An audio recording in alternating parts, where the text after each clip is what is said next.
ladies and gentlemen. Welcome to tonight's lecture, which we're very much looking forward to. My name is Kevin Featherstone, and I'm a professor in the European Institute here at the LSE, a former colleague of Maurice Fraser, and we cherish his memory with this lecture series. I'm delighted to be welcoming Klaus Welle for tonight's talk and discussion, and also, of course, such a variety of people here in the audience. Particularly pleased that there are members of his family, but also close friends from Maurice as well. We'd like to thank Nicolette and the family for coming, and good friends Anthony, Teasdale, Pavine for coming. Thank you. Maurice is very well known to us in the European Institute, hence we have created this annual lecture series, now in its 5th year, and we've hosted a number of major speakers on a variety of topics. To those of you who may not be aware of his LSE connections, let me say something about Maurice's career. He was an undergraduate student here at the school, a student in the government department, and then he returned in 1995 to teach here at the school in what was then the new European Institute. Later he became head of the European Institute in 2013, but was obliged to step down in December 2015 due to ill health. Maurice was one of the first professors in practice at the LSE. In fact, the designation of a professor in practice was Wallace created for Maurice. Other people have followed in his stead. Before that, of course, Maurice had a very important career in the world of policy at Whitehall. He'd been a special advisor to 3 successive British foreign secretaries, and indeed during interesting times, as it were. That is the end of the 1980s and the beginning of the 1990s, when various changes were underway on the European landscape.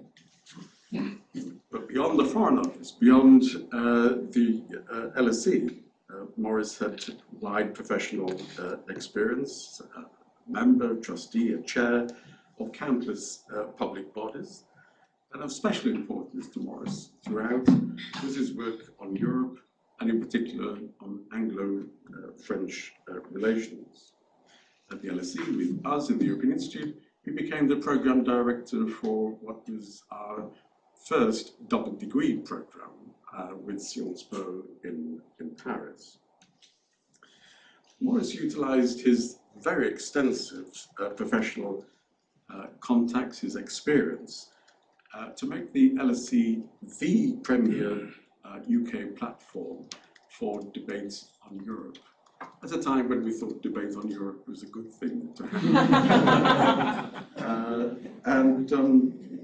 We try, in this lecture series, the Maurice Fraser Annual Lecture, to continue and honour our dear former colleague and his life's work. Our speaker this evening is Klaus Welle. Let me introduce him to you. Klaus is the former Secretary General of the European Parliament, a role he served in from 2009 to 2022. He's now a visiting professor in practice at the European Institute at the LSE, following Maurice.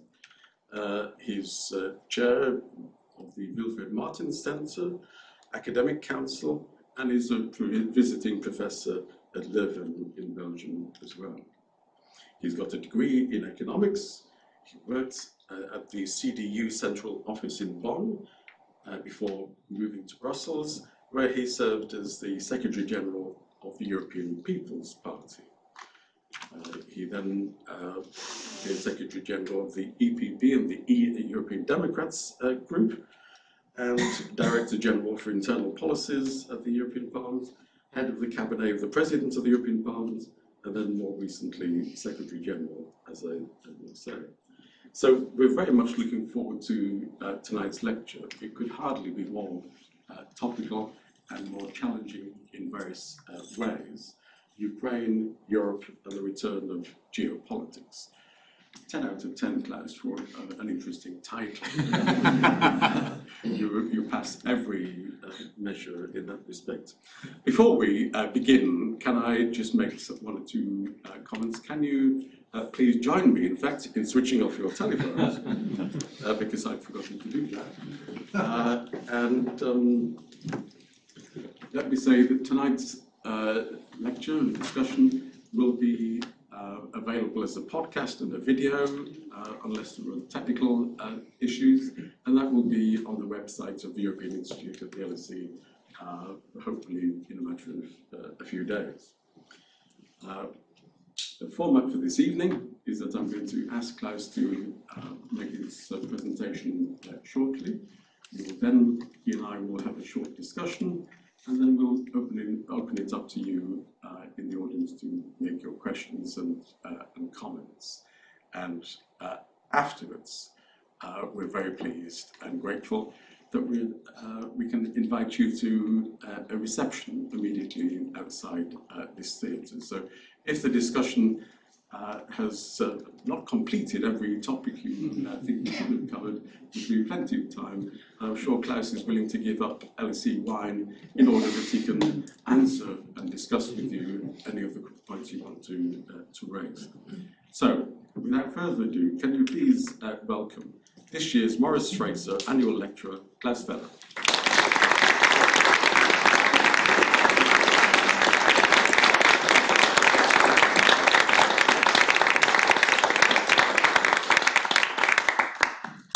Thank you very much for the very kind introduction. You said 10 for the title, so I don't know what it's going to be for the content,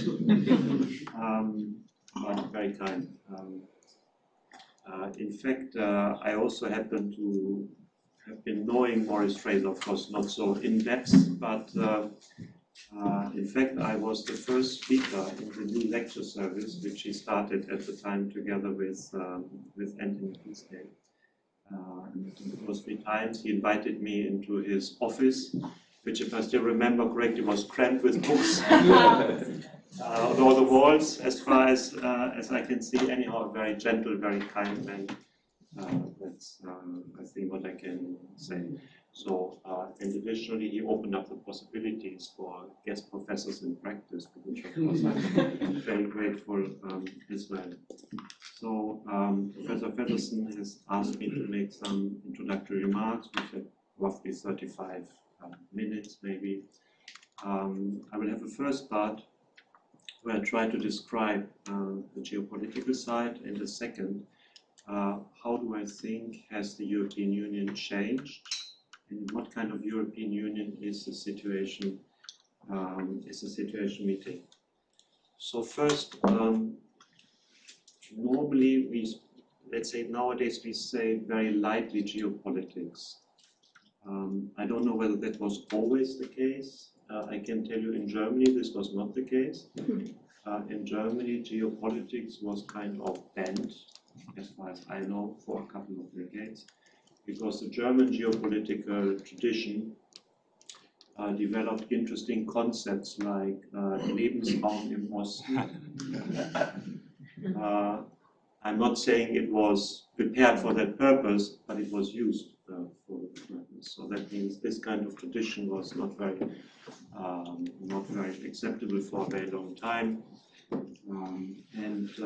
Even a very, let's say, accepted figure like Alfred Mackinda, who's one of the founding fathers.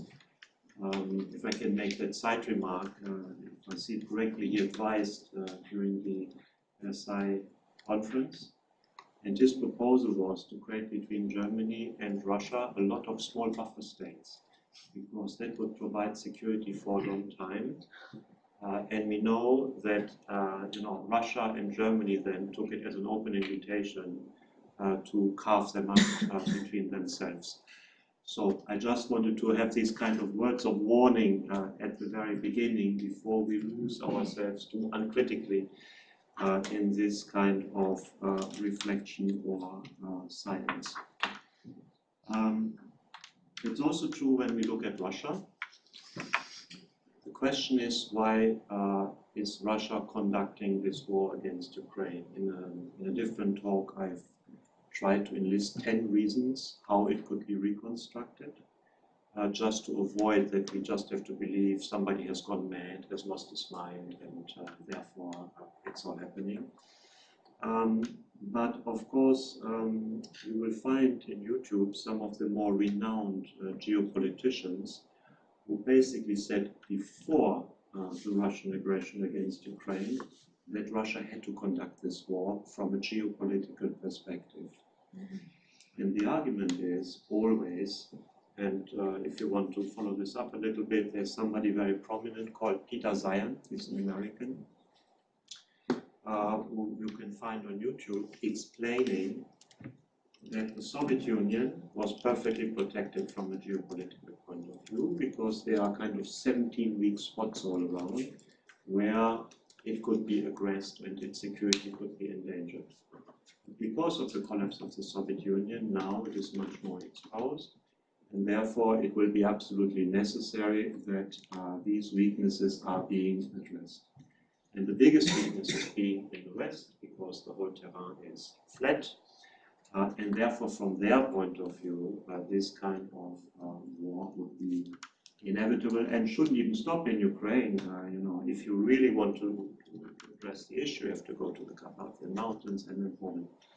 I'm just mentioning this because there's one thing which I learned during my university education, and this is that the glasses we put onto our heads, what we learn, is then determining our world views. And we have to be very careful not to confuse the glasses we are using with the world as it exists, which anyhow, since Kant we know, is not visible for us. So, if Russia has been motivated by geopolitical arguments, because of the necessity from a geopolitical point of view, it might well find itself into a kind of catastrophic situation following this science. But let's assume geopolitics. So what is the argument? The Russian argument on geopolitics is Russia needs strategic depth. So strategic depth means the terrain is all flat, geopolitics, from geography and politics, the terrain is all flat. So Russia wants to have distance to Moscow. So in the Russian memory, distance helped it survive against Napoleon, because when Napoleon arrived in Moscow, it was winter, it was starving, they burned the city, and Russia was rescued. When Hitler and the Germans attacked Russia, they made a very similar experience, that Russia is quite large, it took a lot of time, finally comes winter, you cannot sustain your efforts, and Russia is protected.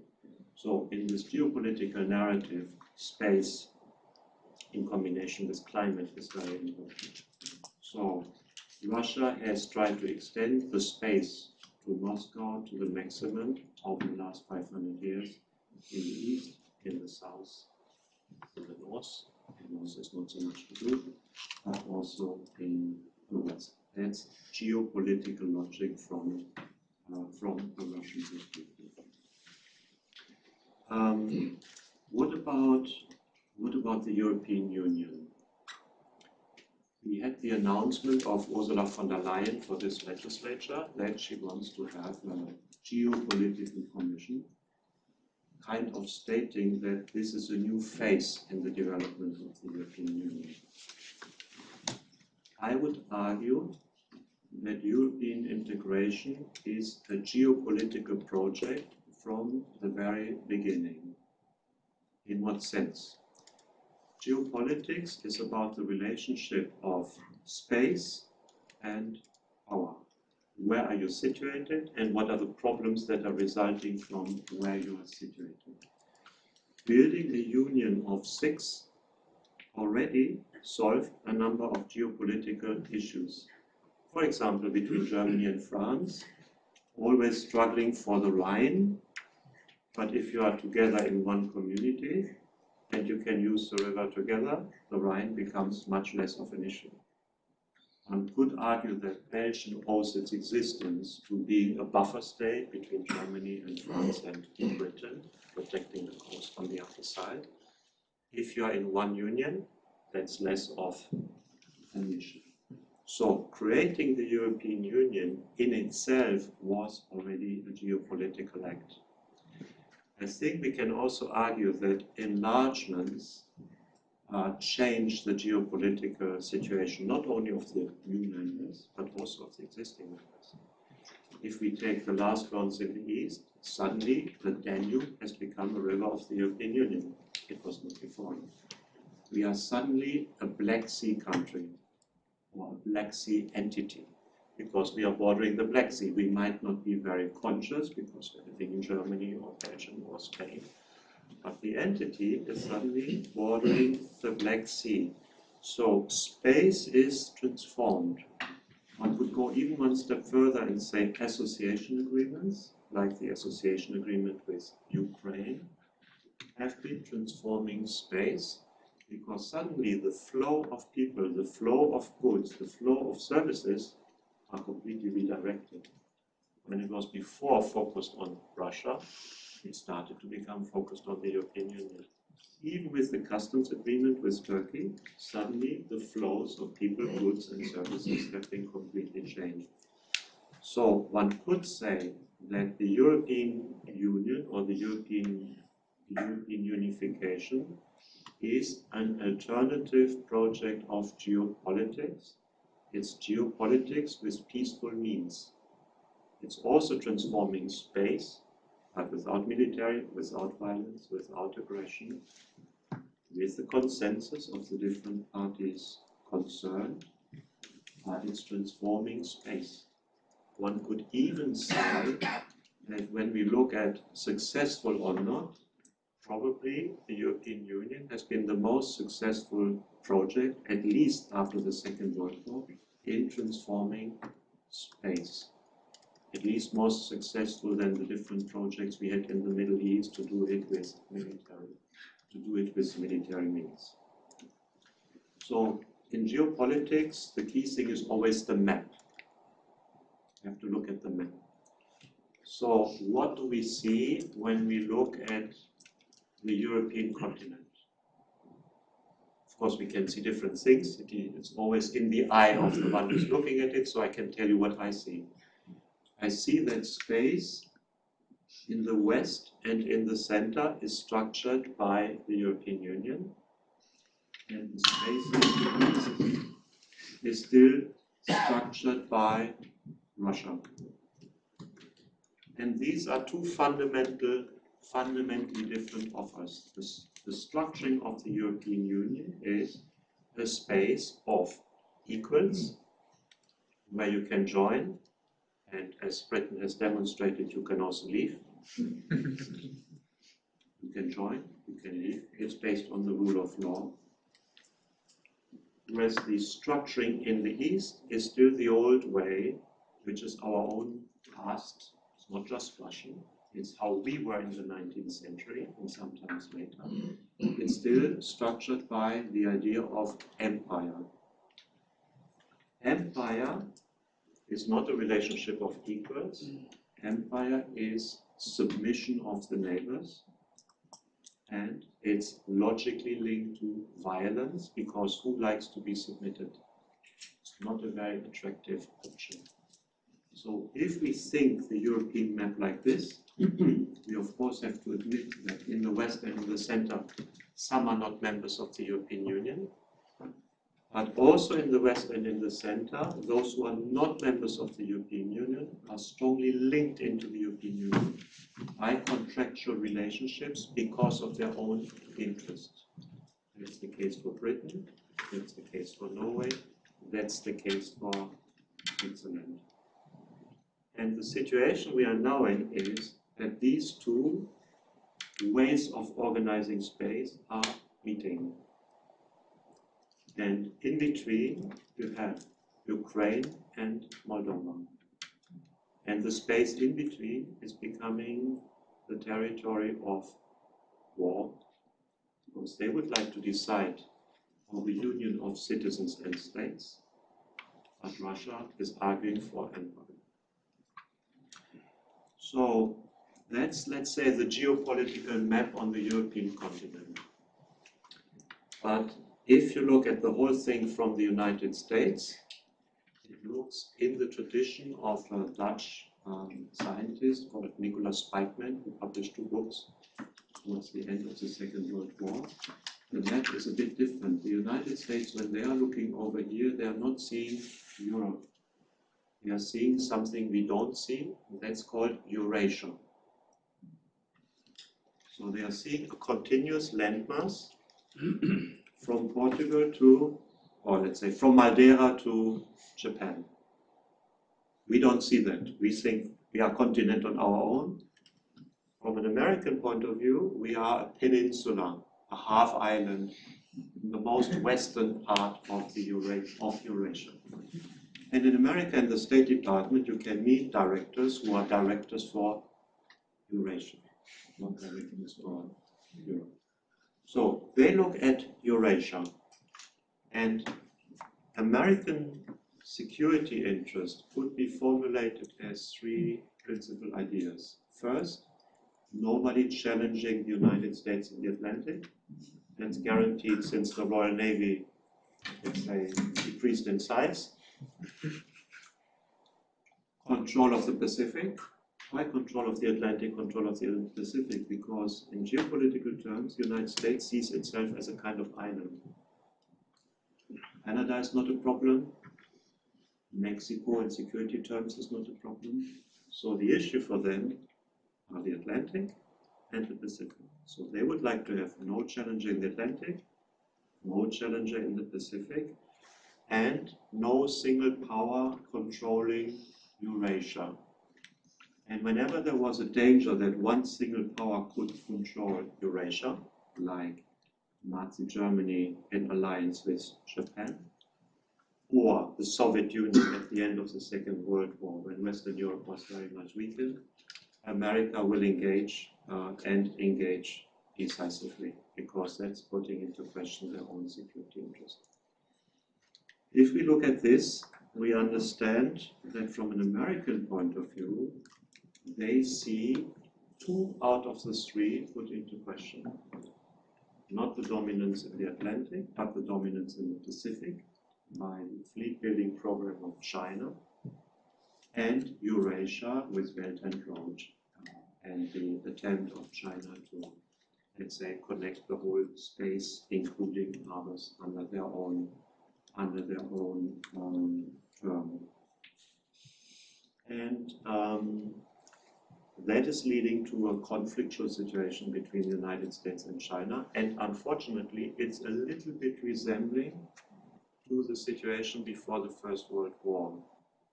Because before the First World War, you had an up-and-coming industrial power, which was called Germany. It wasn't happy just with industrial production, but started a big fleet-building program. And the established power, Britain, got very nervous about this and tried to control it. I'm not saying it has the same outcome, but there are some structural elements which are resembling that situation. That means when we think of Eurasia, we're having a double conflict. We're having the conflict between Russia or the European Union structuring space, or in other words, what kind of rules should be relevant? The rules of the 19th century empire or the rules of the 21st century on the most western end of Eurasia? But at the same time, the other conflict between the United States and China, which is kind of, in a nutshell, visible when you think about Taiwan. Why Taiwan? Because Chinese geopolitics was that of a land power. Geopolitics, we speak about land powers and sea powers, so it was a land power. But because it's now the industrial powerhouse of the world, it's very much dependent on raw material and export. So it's dependent on functioning sea lanes and sea communication. And it's functioning on the import of agricultural goods because China cannot produce enough to nourish their own population. And in between, there are the so-called 5 island chains, and in the middle of the first island chain is Taiwan. So the question of Taiwan is potentially the first question that can lead to a clash. And we have heard from the head of the American military that he thinks it could be as early as 2025 or 2027, which means tomorrow.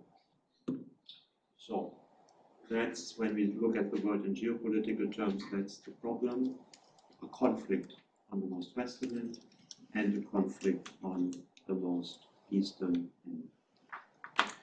And therefore, I believe, but we can also put it forward as a thesis, that the 30 years which started in 1991, or we could say the end of system competition, and therefore the only thing that counts is price and where can I produce the cheapest. This period of 30 years is now coming to an end, and the price paradigm is replaced by the security paradigm. What does that mean? I do not automatically go for the lowest price, but if security considerations are important, if I don't want to buy Huawei, even if it's the cheapest and the best, and I buy Nokia and Ericsson, I produce inflation. For the last 30 years, we have been importing deflation through hundreds of millions of workers coming new in the market. Now we produce inflation because security paradigm starts to reflect the price paradigm. And I'm a regular reader of the Financial Times. And if you're an attentive reader of the Financial Times, you find every single week examples that things are going into this direction. So maybe it's the fault of the Financial Times. I don't know that I'm heavily misled. So, if that is the new situation, what kind of European Union has to deal with this? Or in other words, how has it changed? Of course, one could say it has changed last time in 2009, because that was the coming into force of the Lisbon Treaty. But in fact, institutions can change massively without treaty change. If you look at the United States, they are still basically working with the Constitution from nearly 250 years ago. They constructed a weak president because they were afraid of another king, and this has become the imperial presidency. So, institutions change even if the text remains the same because of necessity. So, what has changed? You have to tell me when I'm too long. What has changed? First, we are living in the times, and that's a British author's book title, of the weaponization of everything. It means military conflicts are not only conflicts between armies or military hardware, but energy is weaponized, food is weaponized, refugees are weaponized, and that's where NATO is not very good. But that's where the European Union can decide. So in the times of the weaponization of everything, NATO and EU are becoming complementary. NATO does what it does best, the European Union does what it does best, and I think that's exactly what has happened during the Ukraine situation, with the European Union accepting, I think, 8 million refugees, connecting Ukraine within 2 weeks to the energy grid of the European Union, and so on. Secondly, and especially in view of China, there is not only a lot of talk, but also a lot of action on what is called strategic sovereignty. We can have a philosophical, nearly theological debate about strategic sovereignty. That's why I would like to say what I understand strategic sovereignty to be. I understand strategic sovereignty as the capacity to master external shocks. Are we able to master external shocks, yes or no? If yes, we are strategically sovereign. If no, we are not. So it's practical from my point of view. So that's raising questions. If there could come a major conflict in Asia between the United States and China, what does it mean for us? The Chinese economy is 20 times the size of the Russian economy. Russia was for us a big adaptation, nothing comparable to if there really would be a big conflict between the United States and China, with consequences on the waterways and the flow of goods. So you see that the European Union tries to become strategically sovereign or more sovereign, raw material, energy, high-tech, especially computer chips, and I would expect this to be a working agenda that's going to be maintained far into the next legislature.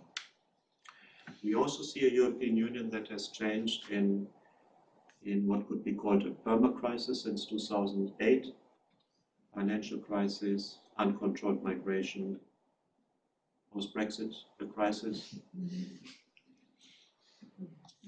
Yes. Yes. Give it to you. Okay. Uncontrolled migration, COVID, Ukraine, permanently. So, how did it change? I would say that it changed from legislative machine to complementary executive capacity. So, in order to deal with financial crisis and aftershocks, you needed a huge fund, centrally available. You needed banking supervision for the 200 most important systematic banks. To deal with uncontrolled migration, you started to have a European Coast and Border Guard. Still very small. That's the COVID meant that there needed to be central procurement of vaccines. And now we have a fund where we are buying armaments for Ukraine. So in crisis, the Union is developing maybe national but executive capacity. And the European Council becomes a kind of collective presidency of the Union. A collective presidency in the sense that in moments of crisis, this is the place where there is enough legitimacy around the table to elevate an issue from the national level to the European level. And how are they doing it? They are not doing it looking into the competence catalog. That was our debate 15 years ago. We wanted firm competence catalog. They do something which we associate more with Silicon Valley. It's called can-do approach. So how can they practice can-do? They look into the treaties. Can we do it on the basis of the treaties? Wonderful. It's not possible. We create an intergovernmental construct. But if it needs to be done, it will be done. Can-do approach, completely different from 15 years ago. We've also seen the European Commission transforming without treaty change from college to presidential system, where the president of the Commission plays an absolutely crucial role. I don't want to go into detail here, but we also have some colleagues here who have been dealing with this very closely. The development of foresight capacity, which you need in this situation as well. And Annelie Teasdale also played an important role in this, and partly we did it also together with the ESPAS process that led to an executive vice president of the European Commission responsible for foresight and legislative planning. That means you're pretty close from the big picture to implementation. And we've also tried to work on risk capabilities and then midterm planning. I would like to add one more. I'm invited to speak at a scientific conference next Monday and Tuesday in Krakow, and they have been dealing with, flexible arrangements and variable geometry. I have exactly the opposite view. I think we are in a process of overcoming exceptionalism. Of course, sorry to say, British departure made a contribution to that, because Britain had a number of exceptions across the board. It's not the only thing. The Danish have given up their exception on defense and not participating after referendum. We were, not so in parallel with NATO. Sweden, Finland want to join NATO. Will make cooperation in the security area much easier. Croatia has joined the Euro. Bulgaria, Romania have objectively qualified for Schengen, even though the Austrian government still doesn't want to admit it. So I don't see us in a process of further separation into subgroups and variable geometry. I rather see a process where this becomes step by step ironed out. With next generation EU, we did not exactly have a Hamiltonian moment, but it was demonstrated that in a situation of absolute need, the European Union does not only have monetary instruments, which was always the criticism with the European Central Bank, but can have also a fiscal tool of enormous magnitude. And last but not least, I would also like to say that it's interesting that there's more and more focus on the external border, not just in the area of security and defense, but also of migration. So the external border of the European Union becomes much more central.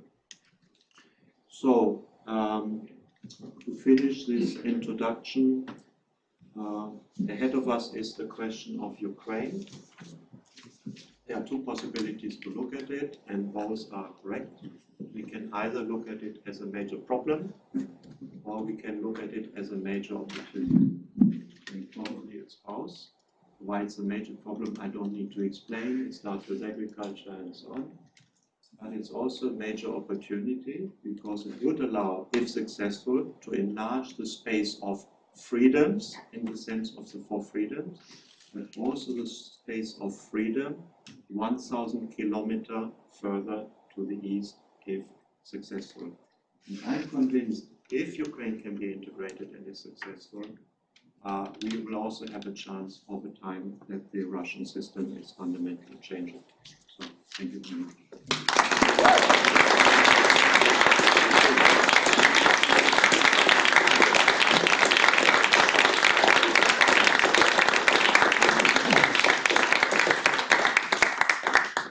Thank you, Klaus, very much indeed for that remarkably narrow technical presentation, the complete opposite of that. That is that you covered so much ground. So thank you for surveying the full landscape. There were many issues that I'm sure people who are very experienced and qualified in the audience wish to pick up later.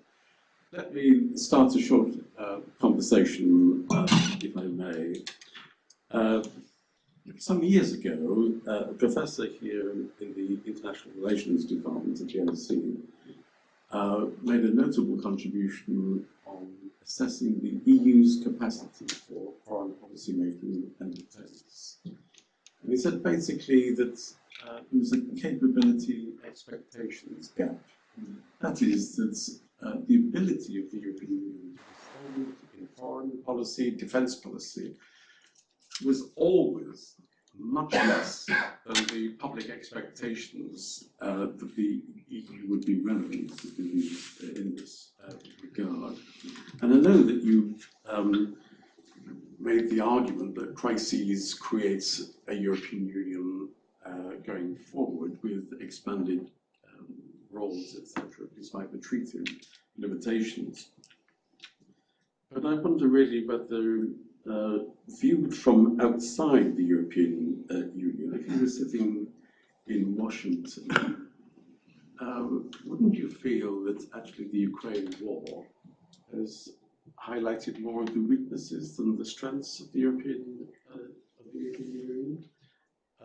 You seem to be saying that the European Union has risen to the challenge. Did you pick that up in Washington? Thank you for saving me, because this I would pick up in Washington. I know from my colleague in the Commission that the communication with Washington was daily. So contrary to what we think, where's the telephone number and so on. Yeah. She told me she was in daily communication, and that the communication towards her or between the presidential side and them was more intense than inside Washington with different ministries and agencies. And that's probably one of the reasons why this was a successful operation. When you look at the figures... I talk to my wife regularly. Yeah. I don't pretend that I have equal power. It's not. I don't think it's about equal power, but I think both sides were essential for the success of the operation. Without the American military power, it wouldn't have been possible. But without the decision to take 8 million refugees, to connect the energy grid, to finance armaments as well, it wouldn't have been possible either, I would say, and without the perspective for European Union, which is very important for the Ukrainians. And let's not forget, when we see the figures, the European Union is the second donor for Ukraine after the United States. Then come the individual countries. So the European Union has played a major role. Also, 10 sanctions packages, I hate to say, with unanimity. Of course, would be much nicer if we now had found out that unanimity isn't working. With unanimity and with Hungary, 10 sanctions package of a magnitude that has never existed before. I mean, that's, I would say that's remarkable. I think the problem in discussing foreign policy and the European Union is very often, let's say, our concepts of foreign policy, because we think foreign policy in terms of, what diplomats are doing and foreign ministries and so on. That's probably not the strong point of the European Union. But foreign affairs in the wider sense, there's also trade policy, for example, that's regulatory impact and so on. So the European Union is strong in external relations where it's not classical foreign policy, which shouldn't say that we shouldn't develop. We shouldn't develop that from my point of view. In terms of the European Union's unity, then I wonder what the Ukraine crisis has shown. We think of Viktor Orban, we think of governments in Bulgaria and elsewhere. Your basic argument is that the crisis has created a European Union which is stronger and more relevant. Mm-hmm. Couldn't you say that the crisis has simply exposed that we don't actually sing from the same song sheet? Politically, we are divided. I mean, for me, it's normal that 27 different countries have different views and also different interests. Therefore, for me, the more astonishing thing is that they took all these decisions together. I mean, Hungary, has to be said in fairness, did not block the sanctions decision. That they were sometimes a bit slower is to a certain extent also understandable because they're a landlocked country. So, for example, for decisions on energy, it's different whether you can open a terminal like Germany does in Wilhelmshaven, or whether you are landlocked and cannot do this, and you're dependent that your neighbors are sharing with you. So I would say they had legitimate points, but they didn't block. So I'm positively surprised. Huh? So you're saying the European Union has risen to the crisis, has Germany. I wonder, in terms of the response of this kind of existential moment for German foreign policy and security policy, Europe has expected Germany to take a lead. I think there are a number of observers who would be rather sceptical about that. I would say that both Germany and France were far too slow. I've also written this in an article in Le Point. But with the latest, for example, military package of 2.7 billion, I understand that the German volume is second only after the United States. So I would say they were extremely slow, but the change of Minister of Defense, I think, has been helpful. And Mr. Pistorius knows what he is doing, and I think he's a very good Minister of Defense. And now what is being promised is also being delivered. Just in terms of domestic German politics, how much difference do you think it might have been if the CDU had been in power? I think when we are looking back, I'm now close to 60, I'm socialized in the 80s. Those who are leading the German government are also roughly the same age, and they are socialized in the 80s. But we were on very different sides of the arguments in the 80s. I was demonstrating at the time in favor of American nuclear weapons. There were some. We said we were 100,000. It was maybe a bit generous, but roughly 100,000. But on the other side, there were 1 million. And you can take it that the leading figures in the Social Democrats, starting from Scholz, but not ending with Scholz, they were at the time demonstrating against the deployment of American nuclear weapons and against their own Chancellor, Helmut Schmidt. So the way they had to travel from that position during formative years, when you're 15, 16, 17, to now delivering weapons in a hot conflict in Central Eastern Europe was much tougher than somebody, let's say, with that socialization on the CDU side would have to travel. So I think there's a difference, but I think we should recognize that at the end it was done. But it was done so late that another generation of leaders in Central Eastern Europe is convinced that if it's really tough, they can only rely on the United States. So the damage was created.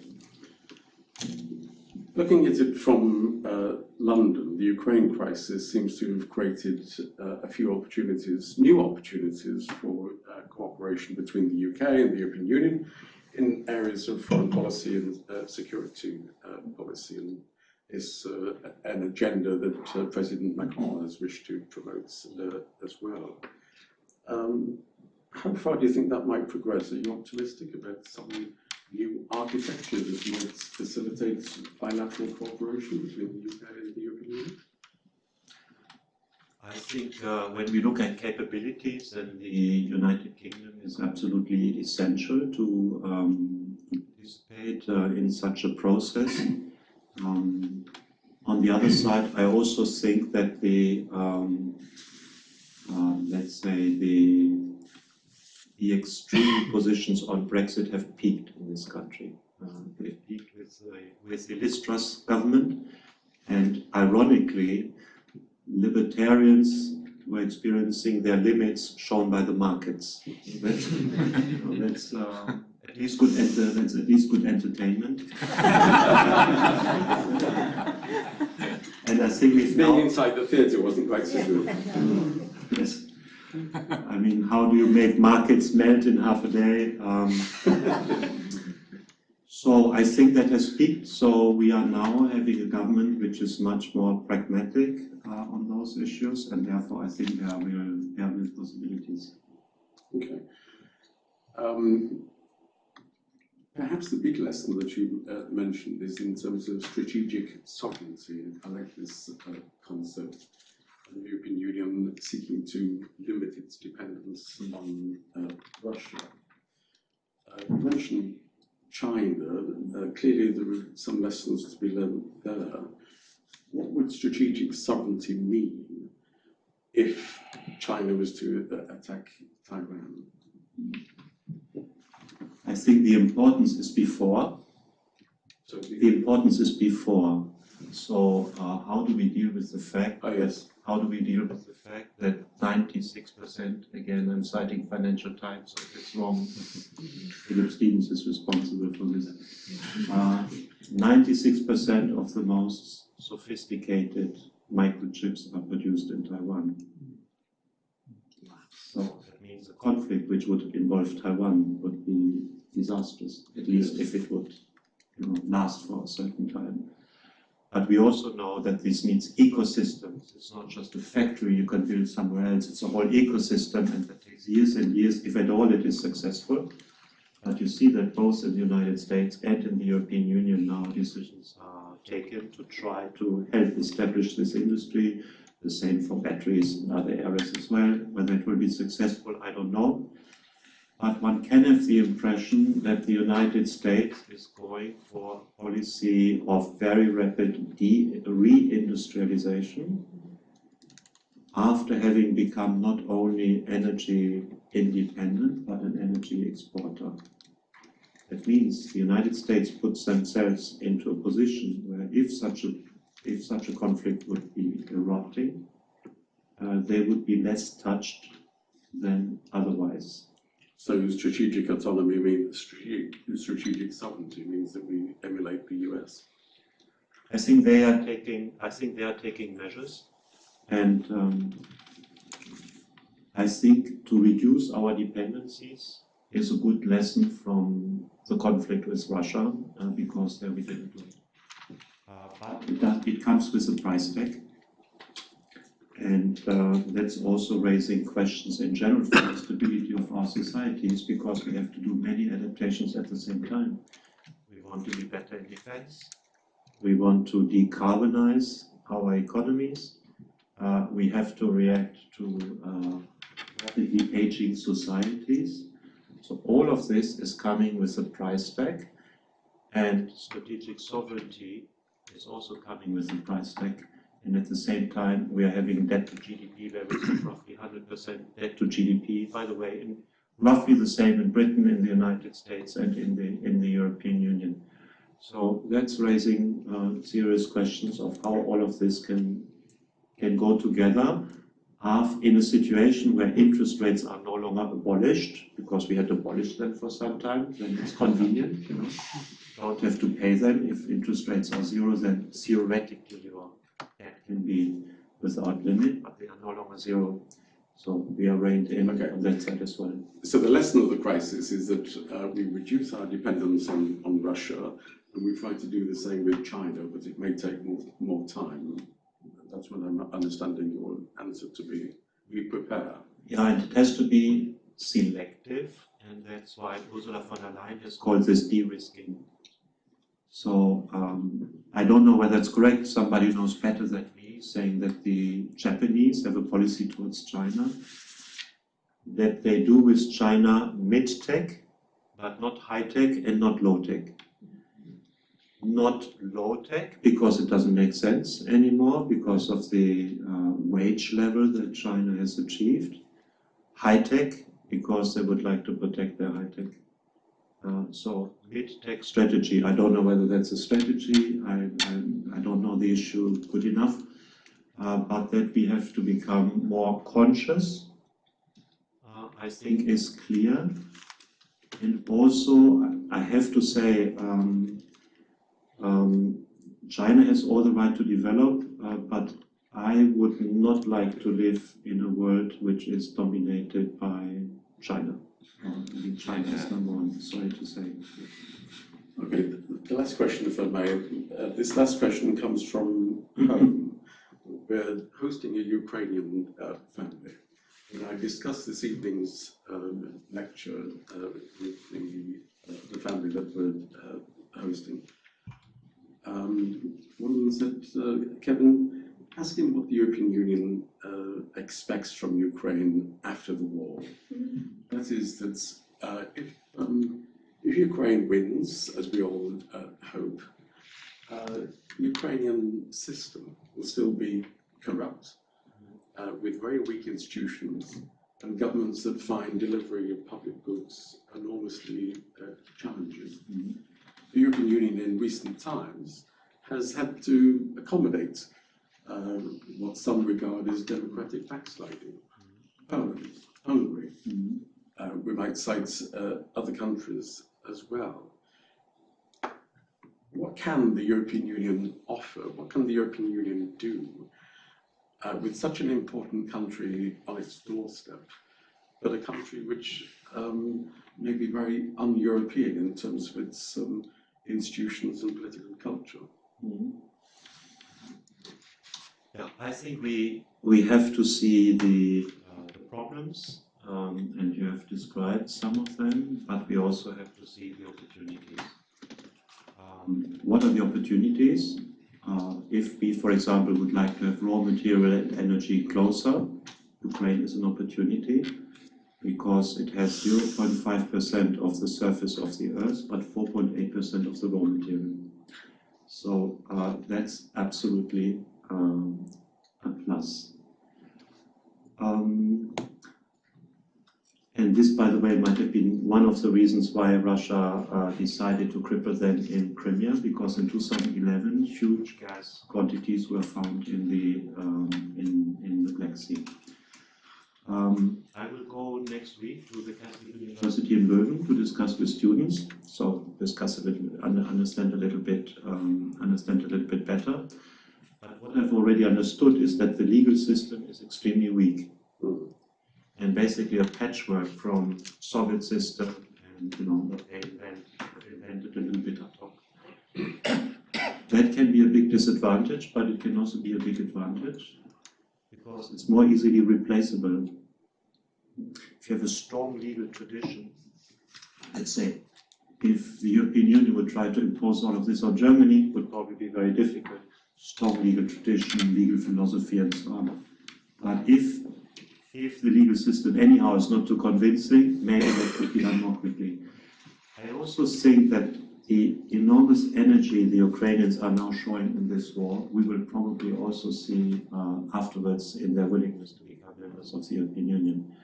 So I think it's important that we think through now what can really be done. Should the enlargement process function like previous enlargement processes, or should we think it fresh? I'm more of the second opinion. I think we also have to think through where is there common advantage more quickly, and I see this, for example, in the area of foreign security and defense policy. We've been discussing since the 1950s a European army. Now we have a European army, it's the Ukrainian army, and can effectively protect us. So what I want to say is, yes, we have to understand the problems, but please let's also have a look at the opportunities. And we had a similar debate with the previous enlargements, especially in France and so on. It will all be a catastrophe and they are never ready. But they are also an incredible source of energy and incentive for change and rethinking our own ways of functioning. Thank you very much indeed. Okay, so I'm sure Klaus has whetted your appetite, and you cannot claim that the agenda has been narrow. I can see some hands going up. Can we do the usual thing? If Klaus is okay, we could perhaps take a couple of questions at a time. I'm going to ask you to identify yourself, and I think colleagues have microphones either side. So first of all, if we could take the lady here, if you could just say who you are and then the question, please. I'm Vesmir Manay. I've done a PhD in geopolitics with focus on Balkan countries and worked for many programs of integration of Balkan countries in Europe. My question is related to Kosovo. Kosovo is not yet recognized by 3 countries in Europe. But meantime, Europe financed a huge amount of money, many interregional programs to do the reformation in order with the objectives. But failed to convince these 3 countries to recognize Kosovo. So I don't know if it's the right word, failed to do that, or didn't mobilize strategic capacities to structure a geopolitical cohesion between countries. Okay. Thank you very much. Could we take the gentleman in the centre at the back, please?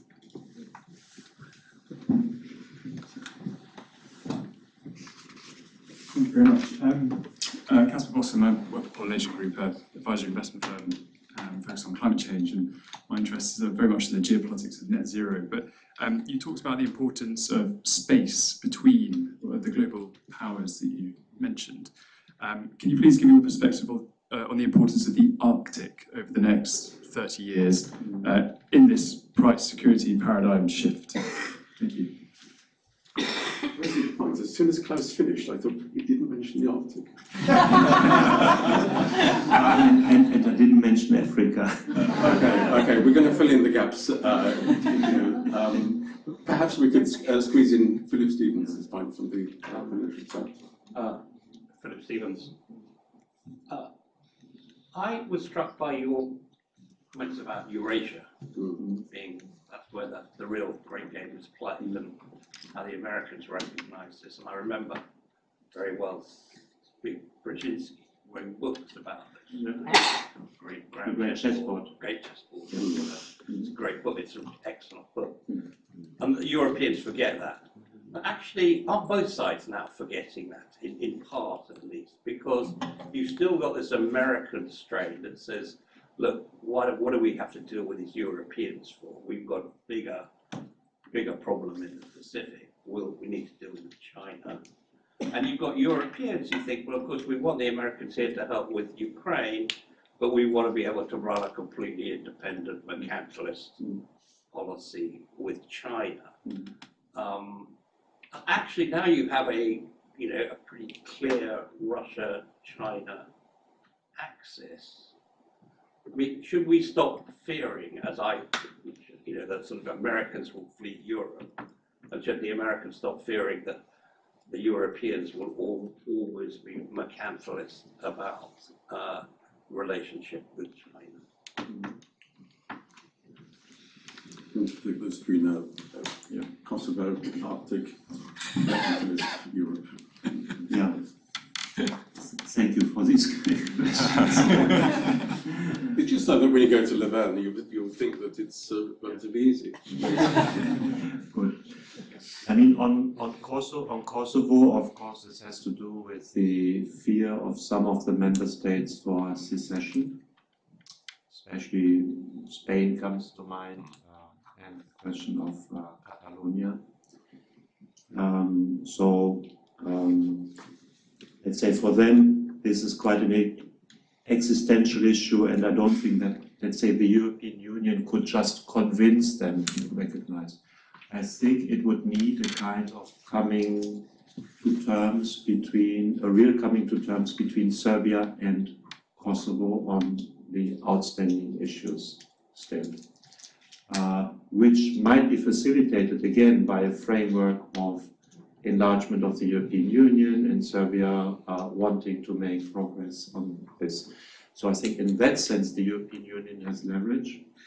That let's say what was conflictual could be re-understood as something which is let's say not provoking those reflections on secession in some of the member states, especially Spain. But for them it's an existential issue. On the Arctic, I'm not sufficiently really an expert to, but it's absolutely clear that this is a terrain for competition, especially for raw material, as is, by the way, Africa. For Africa, I've booked a lunch myself on Friday with an 80-plus-year-old Africa expert, but one of the best that's available in Belgium to understand the situation a little bit better. But for us, objectively, it's not so easy to deal with governments which are not always oriented on good governance and so on, but where other arguments might also be used. On the question China, Brzezinski, I still had the pleasure to meet Brzezinski in his office in Washington, I think maybe a year before he died. And in his chessboard book, he said the key country is Ukraine. So for him, Ukraine was the pivot, I think he called it. So if Ukraine remains independent and sovereign and intact, then Europe is safe. If Ukraine doesn't, we are reconfronted with a lot of the problems we are knowing from the past. So in that sense, his book was extremely far-sighted. On America's engagement in the European Union or in Europe and European engagement in the Pacific and in China, I think this land war which is currently conducting is probably for some time the last moment where the Americans are so engaged in Europe. I think they will expect, and correctly so, that at least conventionally we can defend ourselves, because we have all the possibilities to do that, because they will prepare for the Pacific, which needs completely different weapon systems, amphibious, much more than tanks, and so on. So I think after this war, we will see a different division of labor. We will have to see a different division of labor, which means also that we have to run a whole policy program, starting from things where the European Union is good at, from my point of view, creating an internal market for armaments, avoiding waste. We have more than 170 weapons systems, the Americans have 30 plus, because we are all producing still individually, which means we cannot go for scale. If we cannot go for scale, it's too expensive, and we are losing out in technology as well. That means standardization also within the European Union. The European Union is normally rather good in financing transport and logistics changes in the MFF. Last year, for the first time in the MFF, we had a specific program in the military area for transport and logistics. Unfortunately, member states, I think, cut it into half. But if you cannot get your equipment in time to where it's needed, let's say the Baltics or Poland, then it's not good enough that it's somewhere in the European Union, in France or in Spain. So build the right bridges, build the right tunnels that fit. That, I think, is also something the European Union as the European Union could do. So my personal belief is we need to be able to defend ourselves conventionally. Nuclear is a different issue, where the Americans will always be needed. And I think that's also in the best interest probably of the United States, which we want to follow on the Pacific, and who are no longer having the capacity to have two conflicts at the same time. So they have to choose, and we have to assist them. On China, my impression from European Council meetings, I've been participating in European Council meetings for 14 years. That's the good side. The bad side is for 15 minutes each time. Because the President of the European Parliament speaks at the very beginning, the Secretary General accompanies her or him, and after 15 minutes, the debate is finalized, except with the current President, who is somehow managing to excite them enough that 7, 8 Prime Ministers are taking the floor, so we have half an hour. But I also, of course, get feedback from my colleagues on the other side in the Council, and they have said that both the view on the United States and the view on China has drastically changed over the last year. Yes, the view on the United States during the Trump time, because we know that Trump was considering even the idea to leave NATO. So that's a very serious warning. But also on China, and I also believe that the Central Eastern Europeans, who are very happy to participate in this 1+16 formula, have lost also a bit of their naivety. So China will not, the European Union will not have one-to-one the policy of the United States, but it will also not just go for a mercantilist approach. And anyhow, if it comes to a conflict, whether we are direct part or not, we are massively concerned with the knock-on effects, whether we are directly involved or not. Lovely, thanks. Can we take the gentleman here, please? Thank you. Yeah, Bernard Casey from London and from Frankfurt. I want to ask a question, or I want pose a question which was often said about Germany, about how we had sort of subcontracted demand for our products to China, supply of our energy to Russia, and provision of our defence to the United States, which I always thought was quite funny but relatively true. But actually, a lot of this applies to Europe as a whole. A lot of it was actually dependent upon the fact that Germany was doing that, but also most of the other European countries were also doing something of the same way. What if we are sovereign, are we actually going to retain? Because you even recently suggested that we would not retain nuclear sovereignty, because that would actually still be subcontracted out of the United States.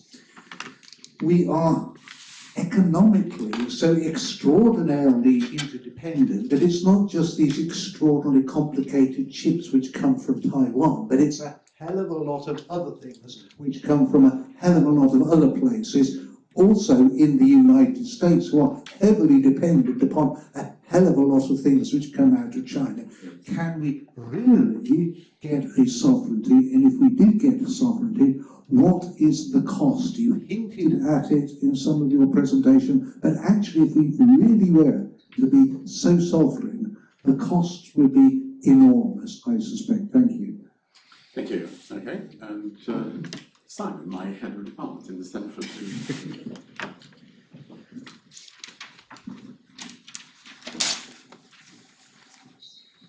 Yes, the chair had no choice at that moment.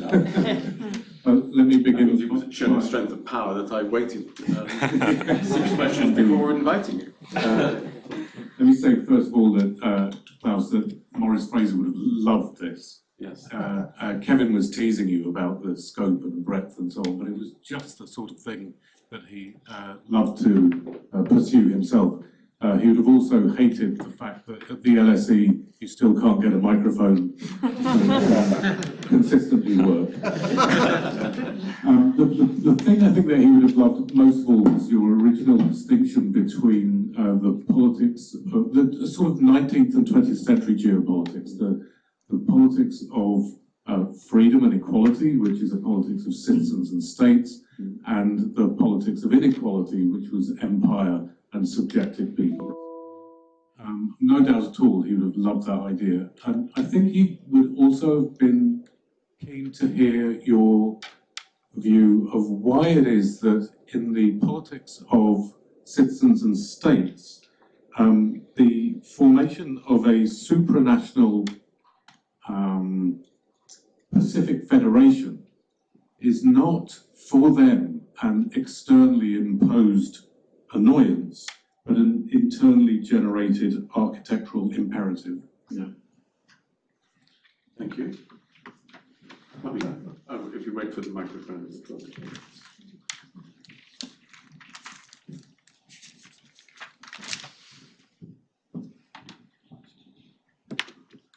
Thank you very much. My name is Praveen Mohan. I was connected to various ancien regime in the past, in the European Union and in the UK government, which I now can't talk about.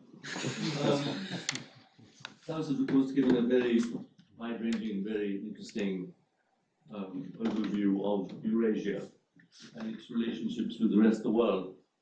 I'm troubled about the Ukraine issue. Not that that's unique to me, but I do feel, and Klaus pointed it out very clearly, the Russian worldview is clear. They have an imperial legacy, an imperial view of the world, and that's what they've been telling everybody forever. The European Union has had its own integration and its own other worldview, and of course that has become interesting and exciting and motivational for certain countries in Europe, including Ukraine.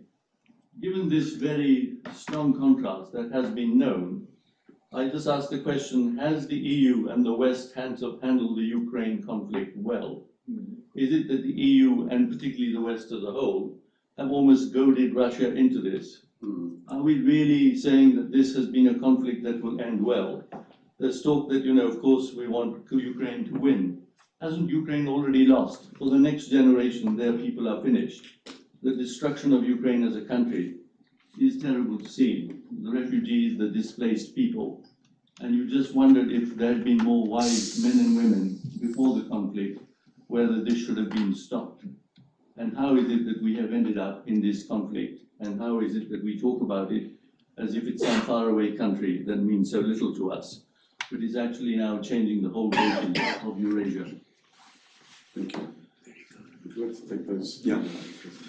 Okay, maybe I start with the question of Simon on the citizens and states and the nation states and the European Union. My view is that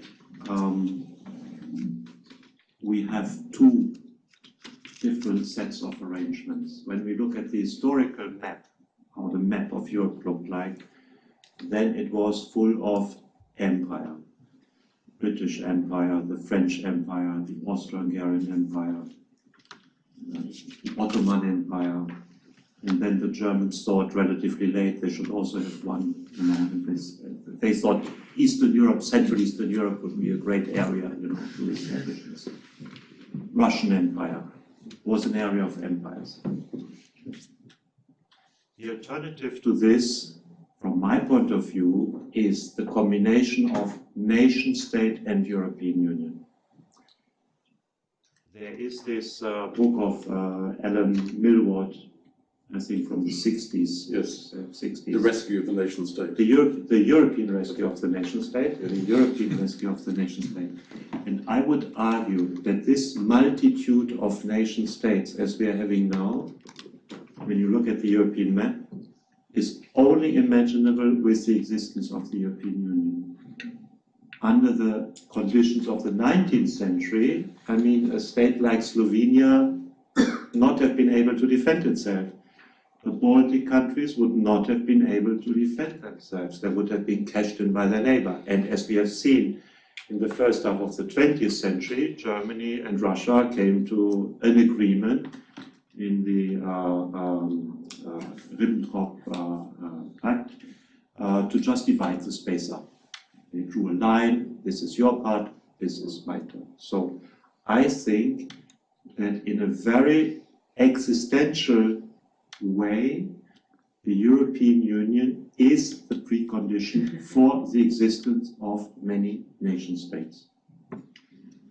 For others, it's maybe not that existential, I mean, in the sense of existing, but also for the others, the European Union is fulfilling functions those nation states cannot fulfill on their own.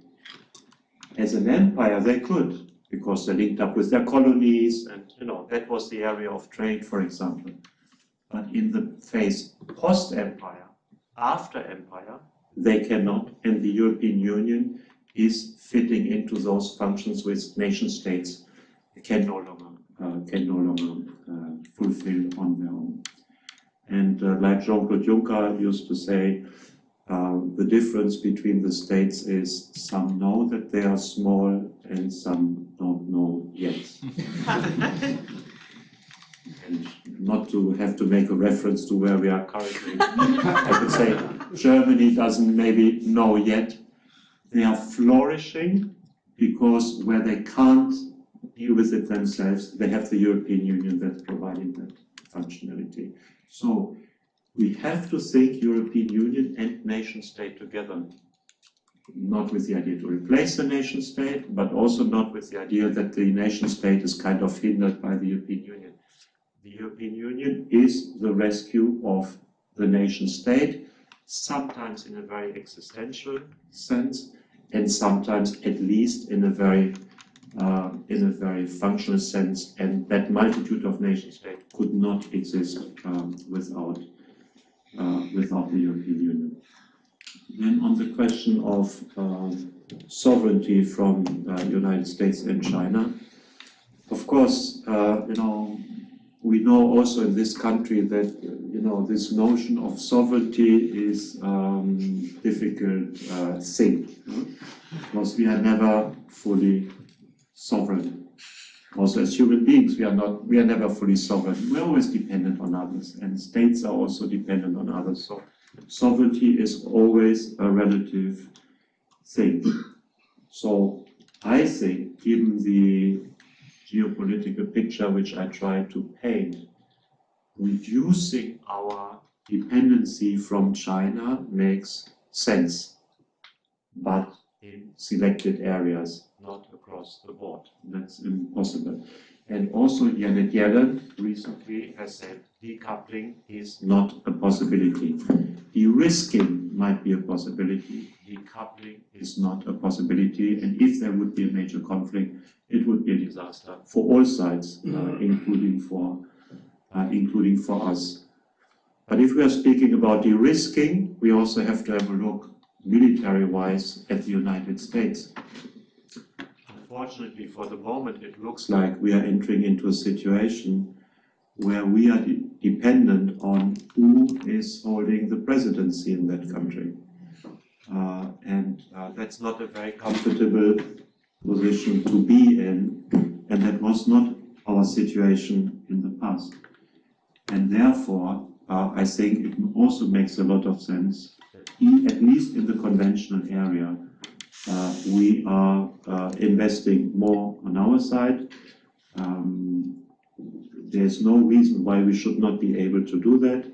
And partly it is just about avoiding waste by creating internal market, standardization, and transport and logistics, which is connecting the facilities which are already there. And then on Ukraine, I think the Ukrainians have made a choice themselves, and that choice is to not again want to be colonized. And why do I say colonized? When you look back at the Russian-Ukrainian history, especially in the 20th century, especially but not only the Stalin period, the way Ukraine was dealt with was like a colony. You take out the food, 3.5 million are going to die, and you try to break their back. And I think they've taken that fundamental decision that they want to fight, and they do not want to submit themselves. What about us? I'd understood Parveen's question to be that we had goaded Russia so much that we have created conditions which made intervention in Ukraine much more likely.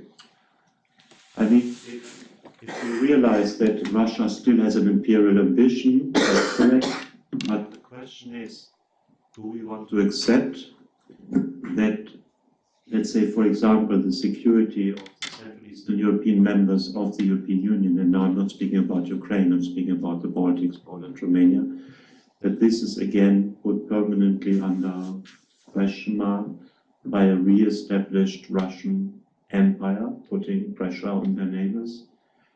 That's the question. And my answer to this would rather be no. And I think it's also important for Russia itself, if ever the Russian people wants to have the chance to live in democracy and not under the current condition, it's very important that the imperial model is no longer successful. I think that's an excellent topic on which to finish our discussion.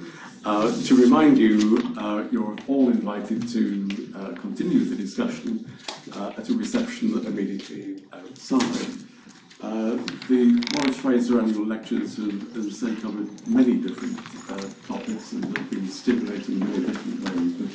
But I think this evening has been an excellent exposition of all of the geopolitical issues, and if anyone has handled the broad breadth and complexity of geopolitics, it's Klaus Welle this evening.